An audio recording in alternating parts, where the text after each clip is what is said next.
Boa noite, pessoal, novamente. Hoje nós vamos começar aí uma nova disciplina, né? Então sejam todos bem-vindos ao novo semestre aí. Vamos ter mais um semestre aí de disciplinas remotas, né? Devido à evolução da pandemia. Mas esperamos que a gente consiga obter bons resultados aí, como nós obtivemos nos semestres anteriores, né? Então, a disciplina que nós vamos trabalhar esse semestre é desenvolvimento para dispositivos móveis, né? Ou desenvolvimento mobile. E hoje a ideia é vocês conhecerem um pouco do que nós vamos fazer aí na disciplina, do que nós vamos abordar na disciplina aí durante o semestre.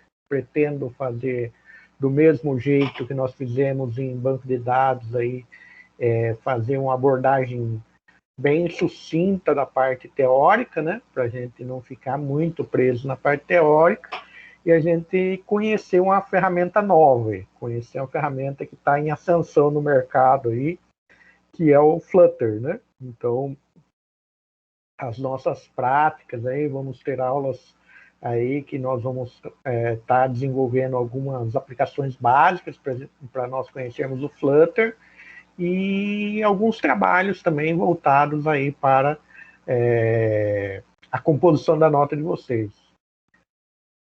Então, basicamente, a disciplina, a ementa da disciplina, ela apresenta diferentes formas de desenvolvimento de aplicativos para dispositivos móveis através da exploração dos principais conceitos, técnicas e fundamentos relacionados a cada estratégia de desenvolvimento. Realiza ainda a comparação das diferentes abordagens de desenvolvimento e a apresentação dos conceitos introdutórios sobre a arquitetura do desenvolvimento para sistemas móveis. Então, aqui é mais a parte teórica, a gente fazer um apanhado geral do que nós vamos aí explorar, do que se conhece hoje no mercado, que está consolidado hoje, dos modos de desenvolvimento, né? Até porque, assim, não existe o melhor ou pior modo para se desenvolver um aplicativo mobile. Existe as condições e os requisitos de projeto que vão levar vocês aí a escolher uma determinada técnica ou outra. Então, a ideia é que vocês conheçam o maior número de técnicas possíveis e, a partir desse conhecimento de técnicas aí e serem apresentados a uma ferramenta, vocês consigam escolher aí o que vai ser melhor aí para o desenvolvimento dos projetos que vocês estão trabalhando ao longo do tempo.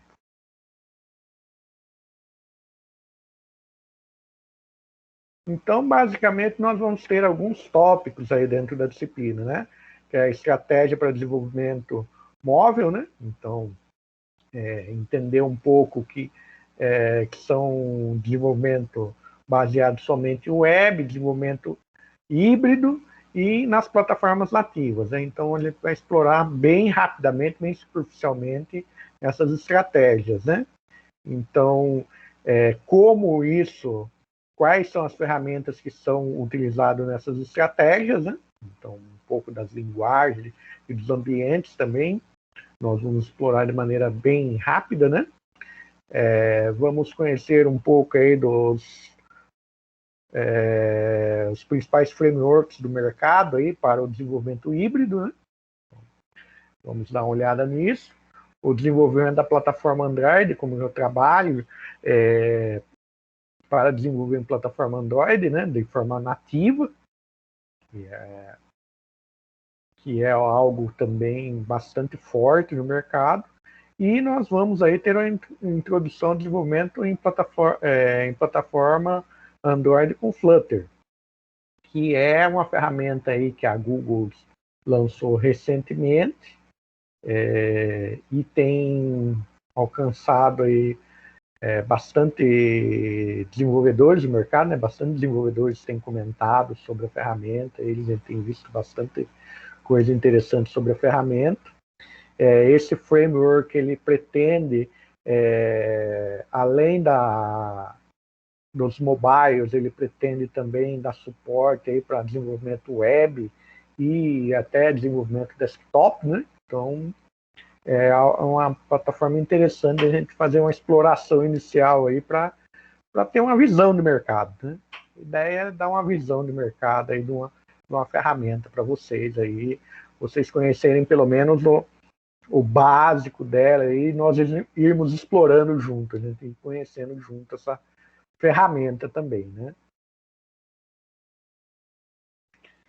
Então, qual vai ser o cronograma das aulas, né? Então, o que nós vamos abordar durante as aulas aí?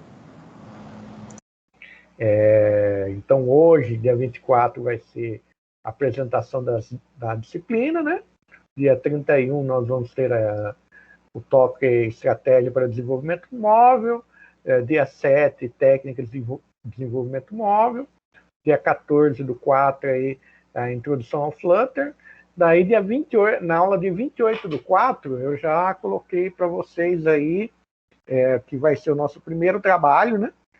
E vocês vão fazer a instalação e configuração do Flutter, do Android Studio e do VS Code na máquina de vocês, né? Então, vocês vão montar aí um tutorialzinho disso e vão postar no Moodle esse tutorial. Então, esse já vai ser aí uma atividade que vai compor a nota de vocês. Então, o próprio processo de vocês configurarem a máquina de vocês aí para a gente começar a trabalhar com Flutter já pus aí como uma atividade avaliativa para vocês não terem que investir tempo em atividades muito complexas durante a disciplina, até porque vocês já estão aí na reta final e estão trabalhando aí com o TCC, né? Então eu sei que o tempo de vocês aí também está bastante apertado, né? Então, por isso eu estou propondo atividades aí que não tomem tempo de vocês e muitas das atividades vão acontecer aí em dias de aula. Então, por exemplo, dia 28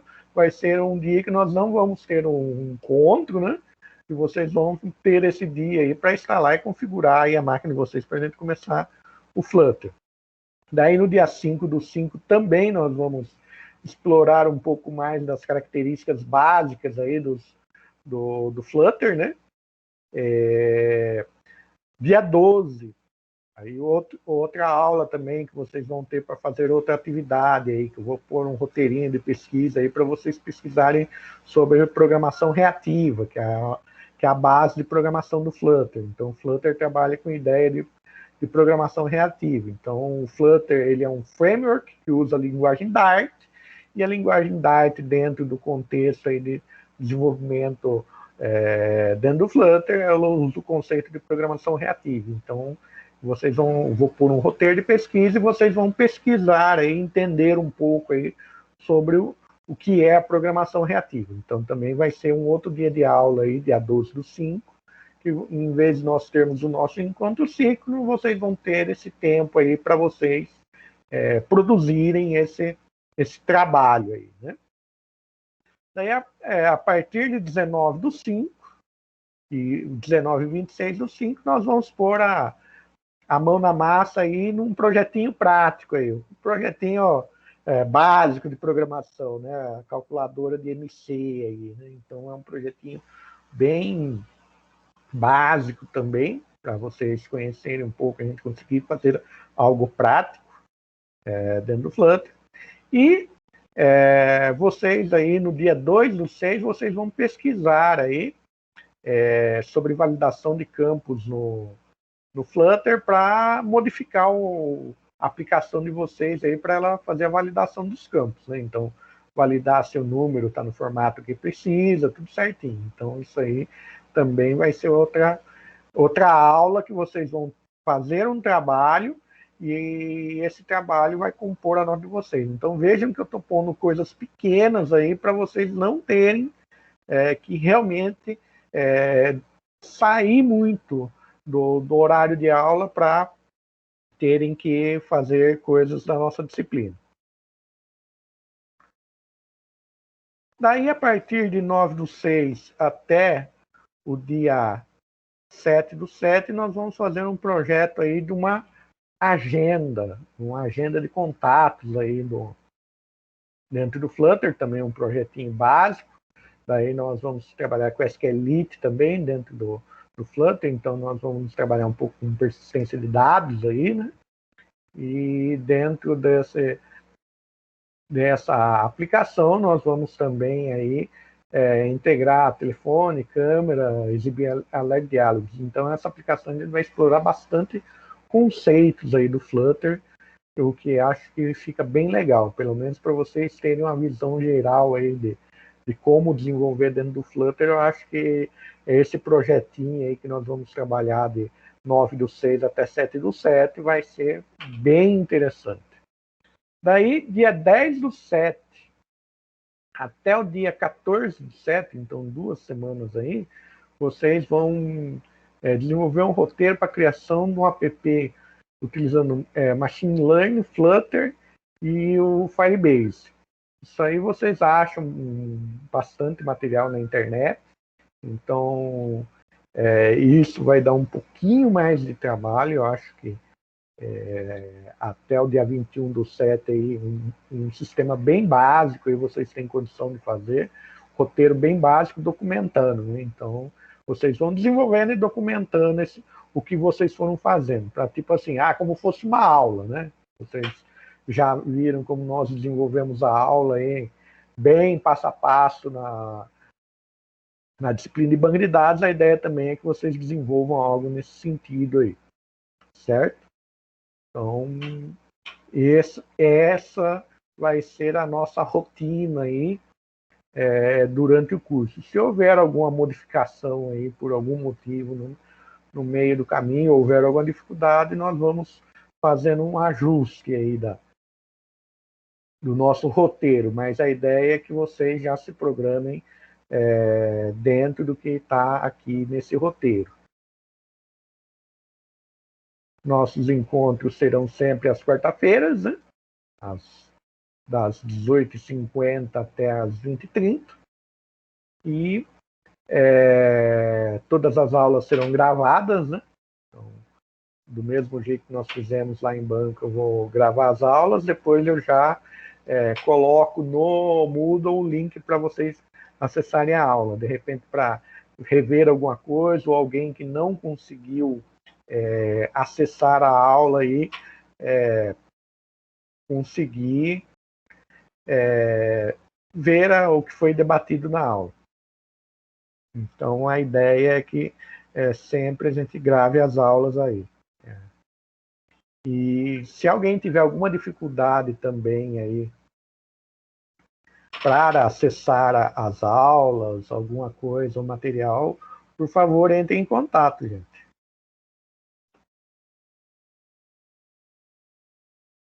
A gente já ir sanando, né?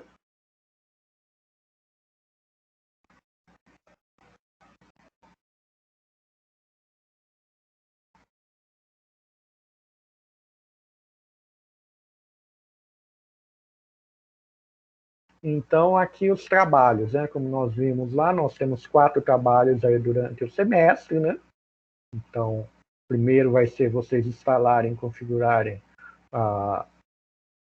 o que vai ser necessário para nós desenvolvermos a parte prática. O segundo vai ser uma pesquisa sobre programação reativa, né? Aí, o terceiro vai ser a validação dos campos do aplicativo do app-IMC, que nós vamos desenvolver aí durante o curso. E o roteiro aí para criação de um app de machine learning com Flutter e o Firebase. E vocês vão ver que isso aí é bem fácil. Vocês praticamente vão consumir recursos somente. Vocês vão montar um app e consumir APIs aí. Então, já vi bastante material sobre isso também, então por isso que até já pensei nesse aplicativo. Eu acho que tem alguns alunos aí que estão desenvolvendo coisas que vão trabalhar com machine learning, então acho que junta bastante conceito interessante nesse quarto trabalho aqui. Então, basicamente nós temos aí os grupos de trabalho podem ser formados até por 2 elementos, né? Então, vocês atualmente estão em 10, né? Então, acho que daria 5 grupos, né? Para quem o primeiro trabalho, os primeiros trabalhos, eu acho que dá para fazer de maneira individual, e eu faria o quarto trabalho em grupo, né? Mas aí, se vocês quiserem fazer os outros trabalhos também em grupo, vocês me deem um posicionamento, a gente negocia sobre isso. O quarto trabalho eu acho bacana vocês fazerem em duplas, né? Acho que seria legal fazer em dupla. Até para um ir pesquisando e vendo algumas coisas e o outro já ir documentando.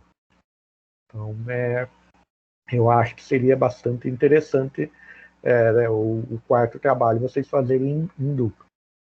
Como vocês sabem, a nota mínima para aprovação é o 6, né? E a questão da presença, 75%. Então, aqui, se vocês forem ver, os trabalhos são somativos, né? Então, se vocês entregarem todos os trabalhos, ao final vocês chegam a 10. Então, a ideia é que no decorrer do caminho vocês já consigam aí ir obtendo notas aí para garantir aí a nota de aprovação. Questão da presença também, se alguém tiver algum problema aí que precise se ausentar aí por mais tempo, mais alguma aula, dá um toque para a gente entra em contato com o Danilo para ver o que pode ser feito também. Vocês estão na reta final aí, não é bobagem perder aí as coisas na reta final, né? Aqui é a literatura sugerida, né? Então, a literatura sugerida pela ementa. Lá nos materiais suplementares eu coloquei também para vocês alguns livros, algumas coisas que eu tenho de Flutter, que eu tenho PDF. Então, disponibilizei isso para vocês também. Tem algumas coisas em português, mas ainda a maior parte está em inglês. Mas também é um inglês que não é tão complexo. Né? O inglês técnico geralmente é um pouco mais fácil de a gente ler, e coisas que a gente tem um pouco de dificuldade, e nada que o Google também não ajude. Beleza, pessoal? Tranquilo? Então vamos lá. Então vamos falar um pouco de estratégia para o desenvolvimento móvel. Né? Então já vamos aí começar um pouco aí do nosso curso, né? Então a primeira estratégia que nós temos é a questão da aplicação nativa, né? Então quando eu tenho uma aplicação nativa, basicamente eu vou escolher o conjunto de linguagens propícia para um determinado ambiente que eu quero trabalhar. Então, por exemplo, se eu quero trabalhar web, eu vou trabalhar com HTML5, JavaScript, PHP, eu vou trabalhar com aquela miscelânea de linguagens que a gente já conhece da internet, né? Então, isso aí vai ser voltado para os navegadores web. Se eu quiser desenvolver uma aplicação para desktop, né, dependendo do sistema operacional, também eu vou escolher aí um conjunto de linguagens ou um ambiente de desenvolvimento que propiciem para que eu possa desenvolver para aquele conjunto sistema operacional. E dependendo do hardware também, né? Então, isso também depende do hardware, do sistema operacional, é o conjunto de ferramentas que eu vou escolher. Então, o mesmo se aplica aí para desenvolvimento mobile, né? Então, dependendo do sistema operacional que eu for desenvolver a minha aplicação, eu vou escolher a linguagem específica, né? Então, hoje está um pouco mais fácil, porque, basicamente, nós temos aí 2 grandes concorrentes no mercado, falando em sistema operacional mobile, né? Que seria o iOS e o Android, né? Então, mas mesmo assim, se eu tiver uma aplicação que eu for disponibilizar mobile, para Android e para iOS eu vou ter duas aplicações diferentes, e se essa mesma aplicação tiver um web, dependendo do cenário, eu vou ter uma aplicação web. Então vejam que eu vou ter que ter aí, basicamente, 3 equipes de desenvolvimento, ou uma equipe de desenvolvimento que conhece muitas linguagens de programação para que uma determinada aplicação esteja disponível para 3 ambientes diferentes, né? Pensando hoje nos ambientes mais consumidos, né? Que seria o web, aplicações Android e aplicações iOS. Né? Então, vejam o tamanho do trabalho que seria, né? Então, linguagem nativa, tudo isso que nós já conversamos aqui, né? Então, como que eu desenvolvo para um sistema Android?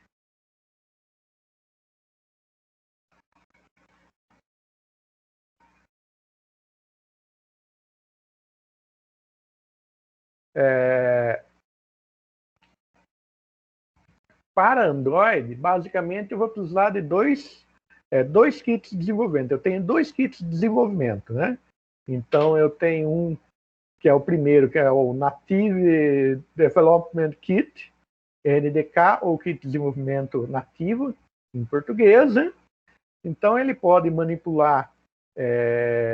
ser manipulado utilizando C, C++ ou Java. Utilizando o JNI, que é o Java Native Interface, que ele faz as comunicações com o código C, entre o código C e Java. Então, eu vou ter aí, basicamente, falando em aplicações no baixo nível, vou ter aí uma biblioteca trabalhando com C, C++ e Java. Então, isso para eu chamar aí as minhas funcionalidades. Então, quando eu quiser acessar funcionalidades do sistema operacional, eu vou trabalhar aí com esse kit NDK. Isso seria uma forma de eu desenvolver utilizando Android. Além disso, que é o que é mais conhecido, que é o Software Development Kit, ou SDK, ou Kit de Desenvolvimento de Software em português, é uma plataforma de mais alto nível, né, que é o mais utilizado hoje em dia, que eu posso utilizar Java, Kotlin ou Kotlin, né? Então a Google também está investindo nessa outra linha aí de programação que é o Kotlin, que seria um Java menos verboso do que eu já vi, né? Então eu dei uma olhada aí, vi algumas coisas sobre Kotlin, eu achei ele um Java menos verboso, pelo que eu consegui dos meus estudos abstrair. Então, nessa plataforma aí de desenvolvimento mais alto, basicamente eu vou ter o quê? Eu vou ter o Java ou o Kotlin para a minha parte de lógica e o XML responsável pela minha interface. Né? Então, é algo que fica bem organizado. Né? Eu gosto bastante dessa organização, porque você não mistura muito a parte de lógica com a parte de layout. Então, você consegue ter um código mais organizado.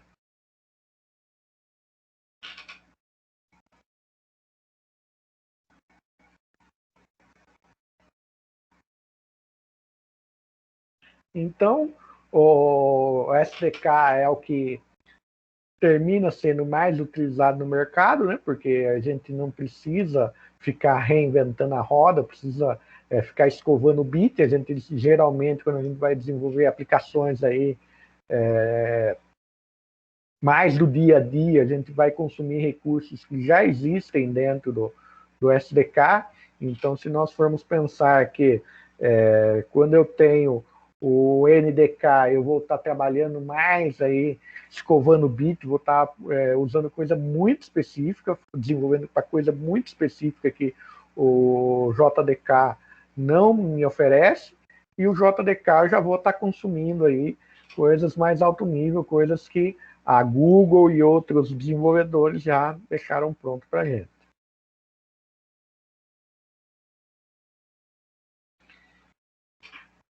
Isso seria para desenvolvimento Android, né? Então, e como eu desenvolvo para iOS, né? A iOS também é mais ou menos a mesma ideia, né? Então, a iOS, eu vou ter aí um ambiente de desenvolvimento integrado, que é o Xcode, né? Que serve tanto para Mac como para o iOS. É uma ideia gratuita, né? Só que o que acontece? A ideia é gratuita, mas para eu poder desenvolver, eu tenho que desenvolver, compilar uma série de coisas, eu tenho que ter registro tanto no site da Apple, como ter dispositivos Apple aí para conseguir fazer toda a meu processo aí de compilação e teste, né? A IDE disponibiliza a linguagem Swift, né? Para os códigos iOS, e tudo isso tem que rodar dentro de um sistema iOS X, né? E também outra coisa que eu posso usar aí dentro do desenvolvimento seria o Objective-C. Mas cada vez mais a Apple está estimulando aí os desenvolvedores a utilizar o Swift, né, que é a linguagem que eles propõem aí, que é uma linguagem mais alto nível aí para o desenvolvimento. Mas aí, por que eu desenvolver nativo, né? Qual é a minha vantagem? Por que eu posso pensar, não, eu quero desenvolver de forma nativa, não quero usar uma plataforma. Para cada dispositivo, eu vou desenvolver aí a minha aplicação. Então, a primeira coisa é a eficiência com a integração com o sistema do aparelho, né? Então, você tem uma conversa com o sistema direta com o sistema operacional, sem camadas aí de tradução, sem ajeitos técnicos, né? Excesso de ajeitos técnicos, e isso vai promover aí uma experiência do usuário melhor, né? Então, eu vou ter aí acesso a todo o hardware de uma maneira bastante rápida, transparente e eficiente, né? Então, isso é algo que realmente motiva bastante aí quem quer aí dar uma experiência de usuário mais fluida, né? Então, por isso, a gente termina pensando, dependendo da aplicação, em desenvolvimento nativo. Então, todos os recursos, aqui eu pus um exemplo de alguns recursos, mas todos os recursos disponíveis no hardware, que são gerenciados pelo sistema operacional, podem ser acessados de maneira transparente na hora de desenvolvimento, e você não tem muitas camadas aí de conversão, de processamento, para que isso ocorra. Consequentemente, o que vai acontecer? Sua aplicação vai ser mais rápida e mais fluida, né? Então, isso termina agradando mais o usuário, dependendo do que você vai fazer. Outra coisa também muito visada quando se fala em experiência do usuário, né? Recursos para a boa execução de iOS e iOS, né? Então você aí vai ter aí também acesso a recursos que podem deixar o seu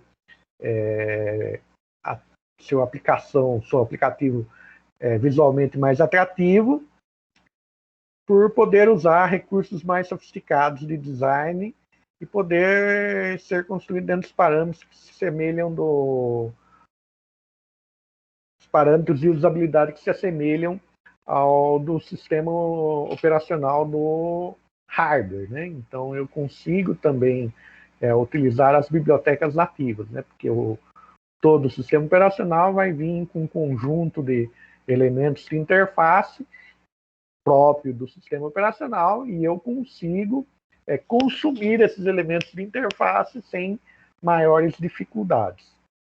Uma das coisas que é bem bacana quando nós falamos aí no Flutter é justamente isso, que ele disponibiliza bibliotecas de elementos de interface tanto para Android como para iOS. Então, você muitas vezes, a única coisa que você vai modificar, às vezes, dentro da sua aplicação, se você quiser dar uma experiência mais fluida nos diferentes sistemas operacionais mobile, vai ser aí a biblioteca de interface que você vai usar na hora de desenvolver a sua aplicação. Muitas vezes também você pode até usar algumas técnicas de verificação dentro da sua aplicação para verificar qual SO que a aplicação está rodando, para ele fazer a chamada aí dos elementos de interfaces relativos àquele SO. Então, uma coisa que eu achei bem interessante realmente no Flutter, essa questão aí de elementos de interface. Mas é um apelo muito forte aí, quando a gente fala em desenvolvimento nativo, também é essa questão de interface. Então, se interface, muitas vezes, fluidez de uso de interface por algo determinante aí para a sua aplicação, o desenvolvimento nativo é algo que você deve considerar.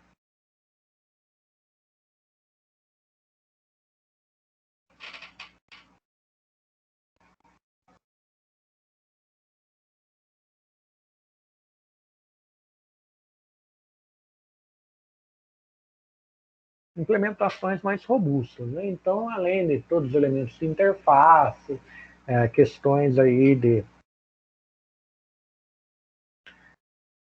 recursos no celular, você também consegue usar aí tecnologias que estão aí em destaque, como, por exemplo, realidade aumentada, né? Então, quando a gente utiliza o desenvolvimento nativo, você vai conseguir aí o uso de recursos de realidade aumentada. Porque mesmo que você desenvolva uma ferramenta igual a Unity, a Unity ela vai usar aí os recursos para o mobile, né? Ela já vai dar os recursos específicos aí para o desenvolvimento mobile. Então, com isso você consegue também aí uma implementação nativa utilizando realidade aumentada e realidade virtual também, né? Recursos aí de avançados de geolocalização, né? Então, uma das coisas que cada vez mais nós percebemos é que nós somos vigiados 24 horas por dia, né? Então, todo o marketing que a gente recebe nas redes sociais, dentro das nossas aplicações mobile, estão ligadas à nossa localização. Então, eu cheguei aqui em Itapetininga, estou num determinado bairro aqui em Itapetininga, eu começo a receber notificação aí de restaurantes, lanchonetes e outras empresas que utilizam essa estratégia de marketing aí, de marketing baseado em geolocalização, né? Então, isso também é algo que você vai ter que analisar dentro do seu aplicativo. Meu aplicativo vai trabalhar também a questão de marketing baseado em geolocalização? Se de repente a sua aplicação tiver esses recursos, seria algo extremamente interessante você trabalhar aí com aplicação nativa.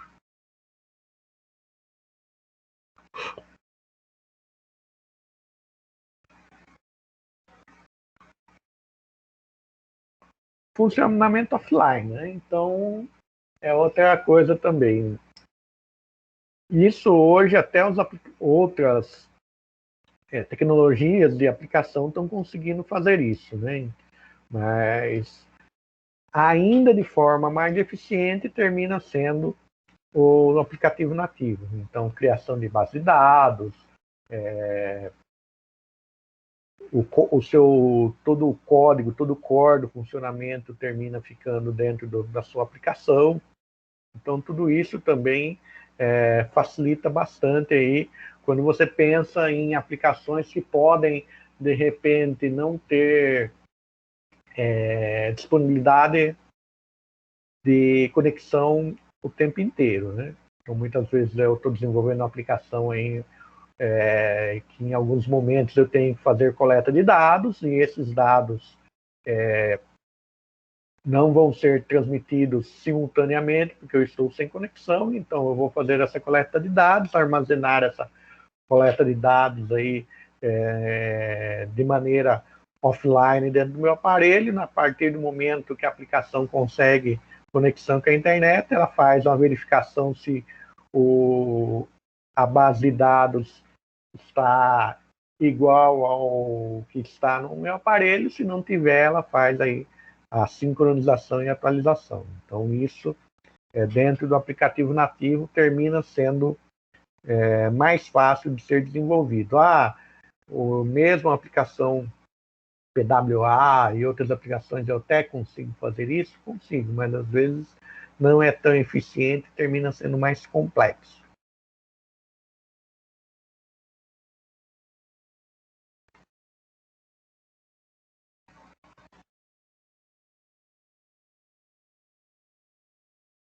Aqui já é aquilo que nós comentamos no começo da aula, né? Pode apresentar custos mais elevados, né? Por quê?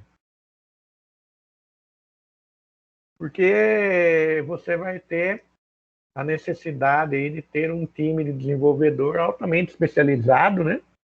Dentro das plataformas, seja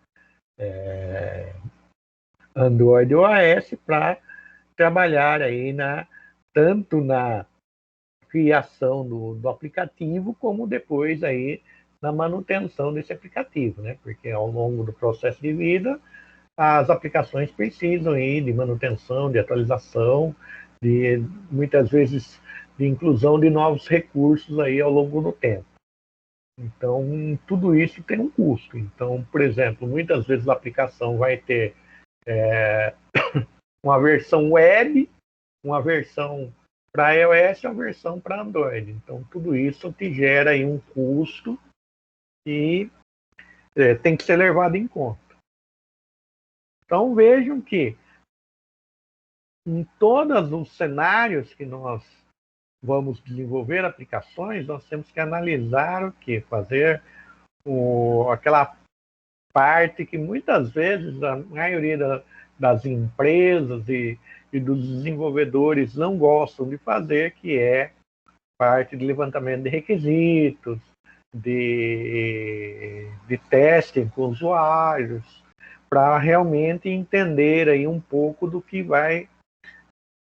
é realmente necessário, do que é realmente esperado da aplicação, e diante de tudo isso, conseguir fazer opções aí que atendam realmente às demandas aí do seu aplicativo. Então, aquilo que a gente sempre fala em computação, não existe receita pronta, né? O que existe é os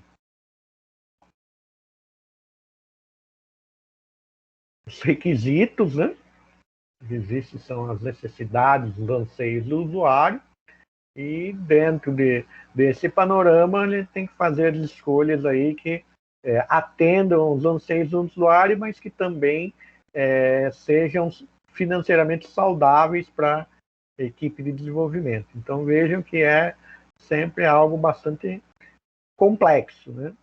Então, a nossa área é uma área bastante complexa aí de trabalho, porque está cada vez mais ampla, as pessoas estão esperando cada vez mais inovações, e a velocidade com que as coisas evoluem, com que as linguagens, as tecnologias surgem, desaparecem, estão cada vez mais altas, né? E isso tem deixado a gente bastante estressado. Não sei vocês, mas eu fico assim atordoado com a velocidade como as coisas estão mudando e como tem coisas surgindo, e tem hora que a gente não dá conta de saber, de conhecer tudo que está acontecendo no mercado. A gente sabe algumas coisas, né? A gente conhece algumas coisas aí, estuda algumas coisas, Mas mesmo assim, se você for para conhecer tudo e saber tudo o que está acontecendo no mercado, você fica 24 horas por dia, 7 dias por semana, só lendo, só estudando e não dá conta, né? Então, a nossa área é uma área aí bastante complexa.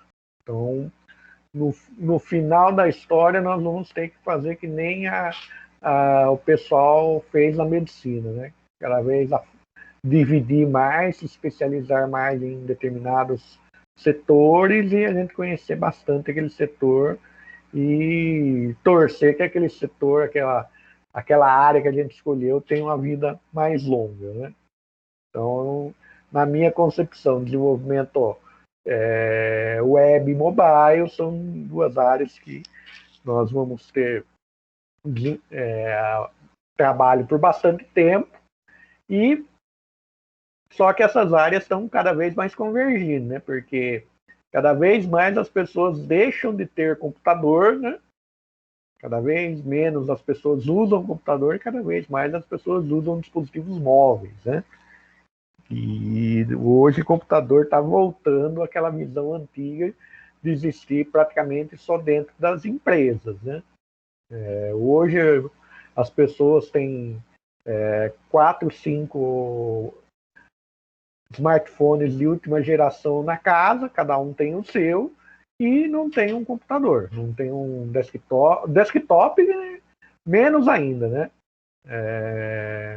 Falando em notebook, poucas pessoas também têm notebook. A gente que trabalha na área, que o notebook termina virando ferramenta de trabalho, a gente termina investindo no notebook.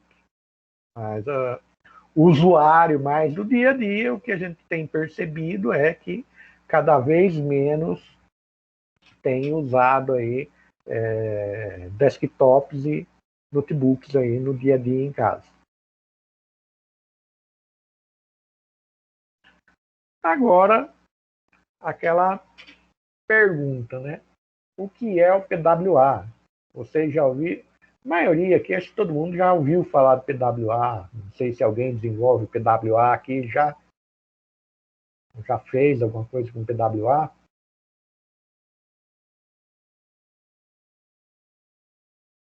Que web eu sei que todo mundo desenvolve, né? Projetos maiores ou menores, mas eu sei que acho que todos vocês já desenvolveram ou desenvolvem projetos web, né? Agora, o PWA, não sei se vocês já trabalharam com isso, né?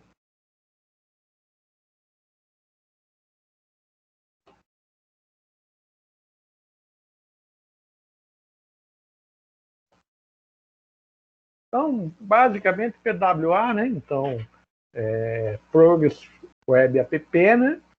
É uma página web que possui interface e algumas funcionalidades terminantes da mobile. Muitas vezes você usa frameworks, né? Que vão fazer a detecção do tamanho fazer a detecção que você está rodando aí dentro do smartphone e vai já direcionar para a página desenvolvida em PWA.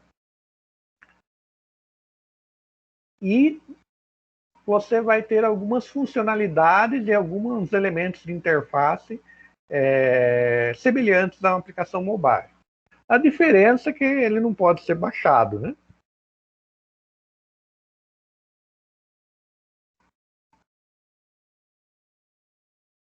Ah, legal. Vocês viram PWA com o professor Danilo, né?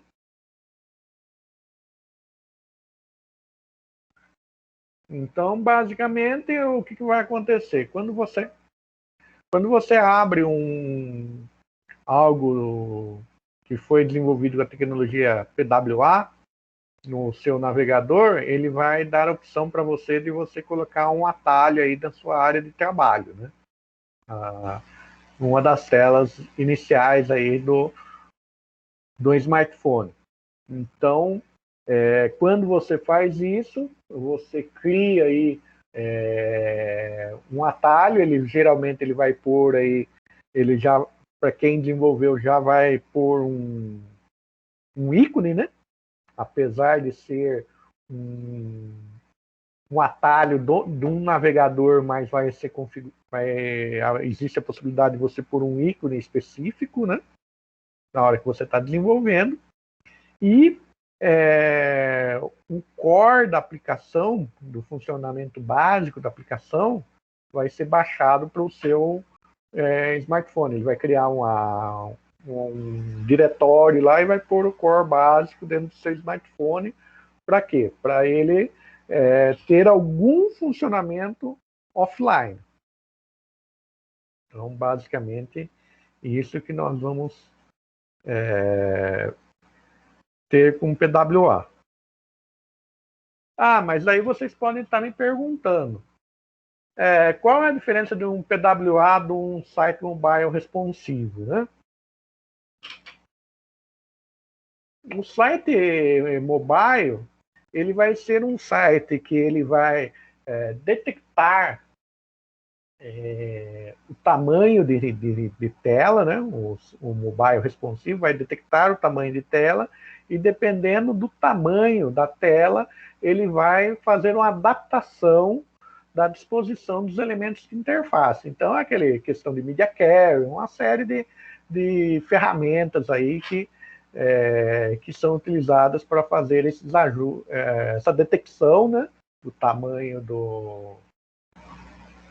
da tela que está sendo exibido e as adaptações. Também existem inúmeros frameworks, né, para o desenvolvimento de mobile responsivo, né, de sites responsivos aí que se adaptam ao mobile.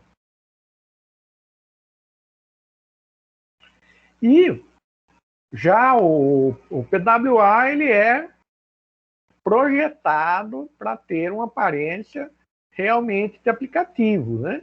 E muitas vezes ele não vai ter todos os elementos que um site normal teria. Ele vai ter o que é mais importante aí para acontecer no ambiente mobile.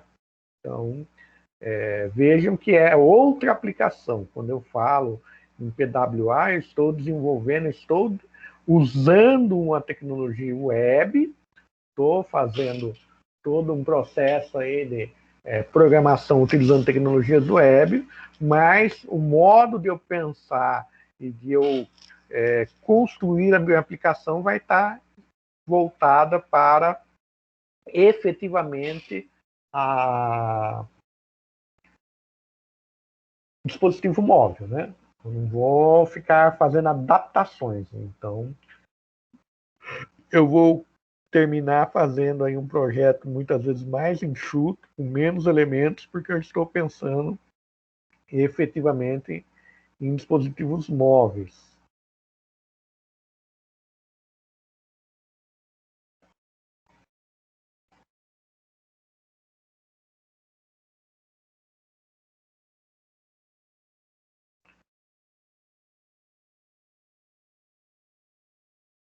Então, aquilo que eu falei para vocês, né? Você tem alguns recursos aí utilizando um PWA. Você pode enviar notificações push, né? Essas notificações push são notificações aí que o pessoal usa muito na área de marketing, né? Então, muitas vezes, quando eu quero disparar promoções, eu quero fazer uma série de estratégias de marketing em dispositivos mobile, eu uso a ideia da notificação push. E o armazenar em cache páginas offline, aquilo que eu falei para vocês, né? Então, eu posso, quando eu uso um PWA, eu crio um diretório dentro do sistema e eu vou armazenar a estrutura básica da minha aplicação para que eu tenha uma fluidez maior. Então, essa ideia de você ter página offline e página em cache é para dar um aspecto de fluidez mais próximo aí do aplicativo nativo.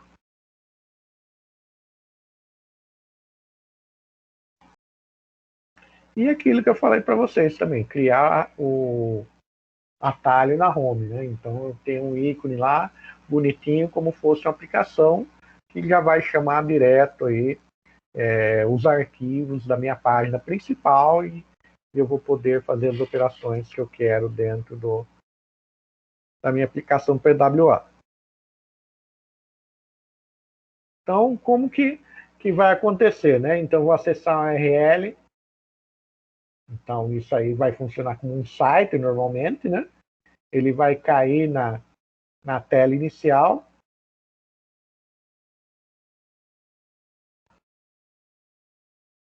E ele vai, assim, toda vez que eu acesso uma aplicação que tem PWA, ela já vai me dar a opção aí de eu colocar um atalho aí na minha página inicial.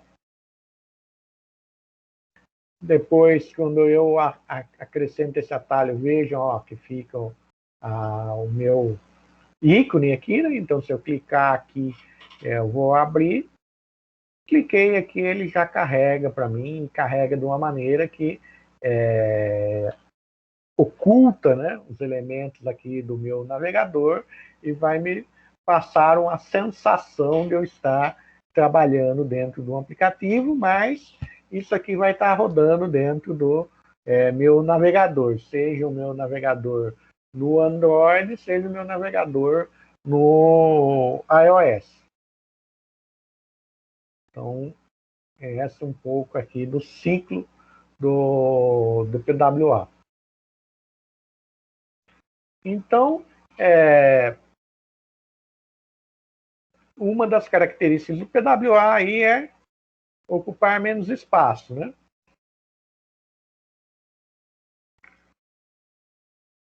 E por que ele ocupa menos espaço? Numa tentativa de evitar que PWAs que são menos utilizados sejam desinstalados, né? Então, ele, como boa parte das funcionalidades dele termina sendo através de processamento remoto, os arquivos que ele precisa para dar aquele aspecto de fluidez inicial são menores, né, do que um aplicativo nativo. E com isso, você evita de sobrecarregar o celular do seu usuário. Só que em contrapartida, se você tiver um usuário que tenha uma conexão de internet ruim, ele vai ter pouca fluidez no uso do aplicativo, que também é algo que não é interessante. Então, isso também é algo que você tem que pensar. Ah, os meus possíveis usuários vão ter sempre uma boa conexão de internet? Vão ter uma conexão de internet de alta velocidade, estabilidade na conexão? Por quê? Porque se eu não tiver isso, meu PWA não vai funcionar bem. Ranquear mais facilmente no Google. Por que ranquear mais facilmente no Google? Porque eu não estou, quando eu vou procurar uma determinada informação, geralmente eu vou num site de busca, no caso, o Google. Muito dificilmente eu vou procurar uma determinada informação na loja de aplicativo. Vejam que mesmo quando eu sei que existe um determinado aplicativo, se eu não lembro direito o nome do aplicativo, se eu não ou se eu quero um aplicativo que resolva um determinado problema específico, eu vou no Google, procuro no Google e a partir do ranqueamento do Google que eu vou instalar a minha aplicação. E queira ou não queira, o Google, para ele fazer o ranqueamento, nós sabemos que ele usa os robôs, né, os bots aí, que fazem a leitura dos cabeçalhos das páginas aí, HTML, e de outras informações que nós temos aí dentro das nossas aplicações aí web, né? Então, isso termina sendo uma vantagem para o PWA, porque o PWA vai estar hospedado num servidor e vai ter lá toda a estrutura de uma página web normal. Você pode pôr algumas indicações aí que ele é um PWA até dentro do seu próprio código, né?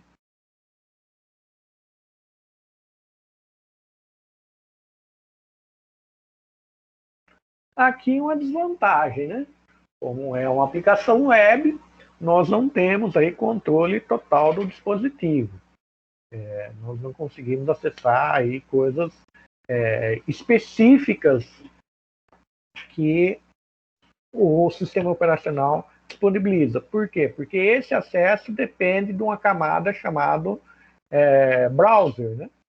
Então, se você olhar aí o browser, vai fazer requisições aí para o sistema operacional e dependendo do sistema operacional, não vai disponibilizar a possibilidade de requisição de todos os recursos do SO.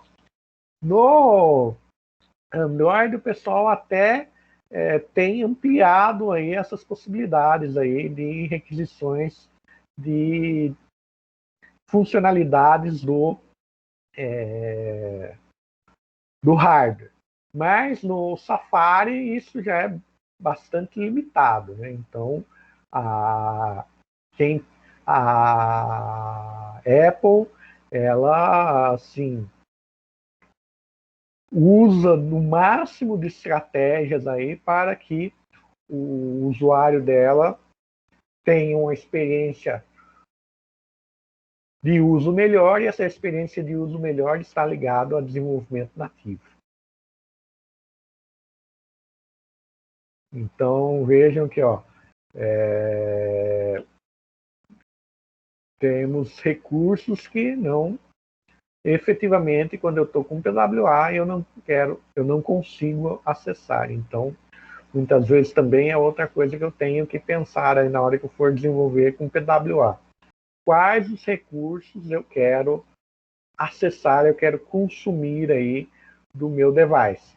Se esses recursos estão disponíveis aí para o uso, né?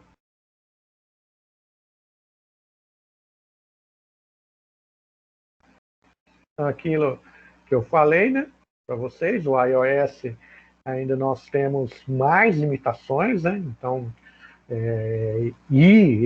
essas limitações se dá pela questão que uma das coisas que a Apple preza bastante é a experiência do usuário, né? Então, a Apple cresceu baseada aí numa experiência do usuário bastante prazerosa, né? E, e tendo em vista isso, ela procura incentivar ou barra forçar os desenvolvedores a utilizar aí o desenvolvimento nativo para que a experiência do usuário dentro do hardware dele seja bastante interessante.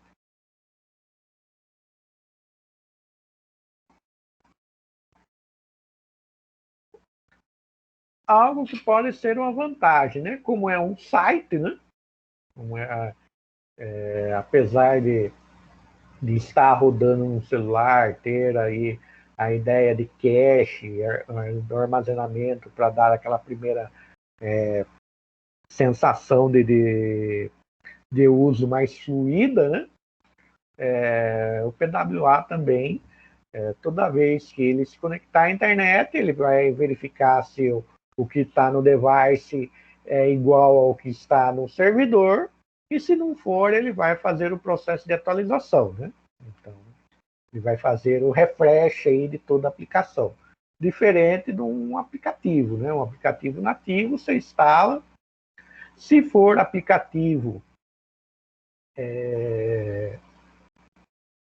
do sistema operacional, que está embutido dentro do sistema operacional, esses aplicativos aí dentro da distribuição, né, do sistema operacional, os aplicativos podem ser até atualizados. Então, por exemplo, eu tenho um Xiaomi.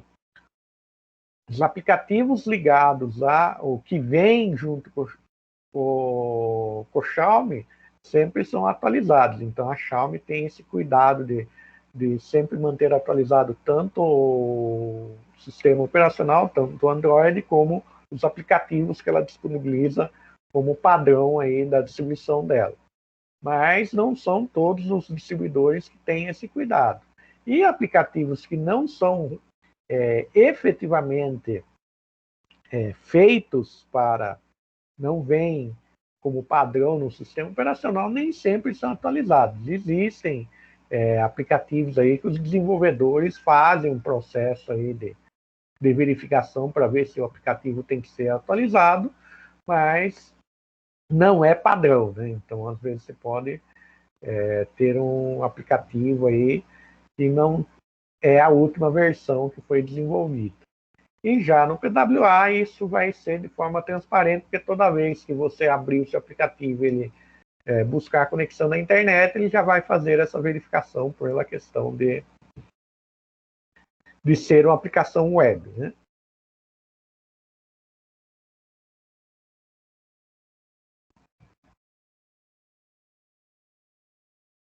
Então, pessoal, sossegado até aqui, isso aqui é uma visão bem aquilo que eu falei para vocês, bem bastante básica e resumida das tecnologias, né? Então, se vocês tiverem interesse, eu pus alguns materiais lá, pus alguns materiais para vocês lerem, né? Disponibilizei algumas leituras, vocês também já estão acostumados aí com pesquisas, se algum tópico aí vocês quiserem se aprofundar, fiquem à vontade aí para se aprofundar. Até para a gente poder aí, durante a aula, trocar ideias aí, porque é aquilo que eu falo para vocês, eu também estou no estudo sempre, né? Porque é tanta coisa que surge, tanta coisa que tem no mercado, que a gente também está sempre procurando aí, correndo atrás do prejuízo, certo, pessoal? Então, por hoje, nós encerramos a aula, né? Coloquei já o slide de hoje no Moodle, já está disponível no Moodle. Assim que a aula, o Teams renderizar o vídeo, eu já disponibilizo também o link do vídeo para você, para quem não conseguiu assistir a aula hoje, acompanhar a aula. Se tiverem alguma dúvida, podem entrar em contato, certo? E espero que nós tenhamos um bom semestre, um semestre bastante produtivo aí. Beleza, pessoal?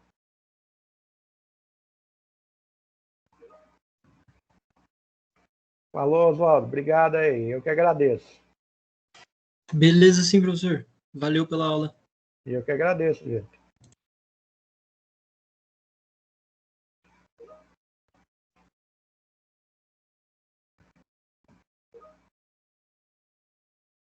Boa noite, Felipe.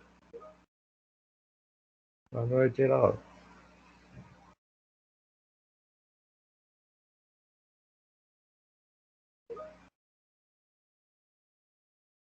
Falou, Douglas. Boa noite.